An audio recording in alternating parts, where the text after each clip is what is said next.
நாம் பேசும் வார்த்தைகள் மிகவும் சக்தி வாய்ந்தது. அதனால் நம்ம உச்சரிக்கும் ஒவ்வொரு வார்த்தையும் கவனமாக உச்சரிக்கணும். அதிலும் நம்ம குழந்தைங்க கிட்ட நம்ம பேசும்போது, கோபப்படும்போது அவங்கள நம்ம திட்டுறோம். திட்டுறப்ப முட்டாள்னு சொல்கிறோம். இன்னும் என்னென்னமோ வார்த்தைகள் யூஸ் பண்ணுறோம். இதுக்கு பதிலாக அந்த கோபத்தில் நீங்கள் சமாதானப்படுத்திக்கிட்டு நல்ல வார்த்தைகளை கொண்டு அவங்கள்ட்ட பேசுனீங்கன்னா, "நீ அறிவாளி, நீ திறமைசாலி, நீ வெற்றி பெறுவ, நீ ரொம்ப நல்லா படிக்கிற, நீ ரொம்ப நல்லா விளையாடுற, நீ ரொம்ப நல்லா பாடுற."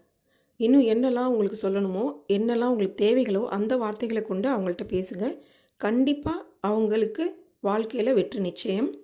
இன்னும் இதை நமக்கு நாமே அப்ளை பண்ணணும். கண்ணாடியை பார்த்து, "நான் மிகவும் அறிவாளி, நான் என்னை நேசிக்கிறேன், நான் ரொம்ப திறமைசாலி, நான் ரொம்ப தைரியசாலி" அப்படின்னு இன்னும் என்னெல்லாம் நீங்கள் உங்களுக்கு சொல்கிறீங்களோ அதுவாகலாம் நீங்கள் கண்டிப்பாக ஆவீங்க. வார்த்தைகளுக்கு சக்தி ரொம்ப அதிகம். கண்டிப்பாக இதை உபயோகிங்க, வெற்றி பெறுங்கள். நன்றி, வணக்கம்.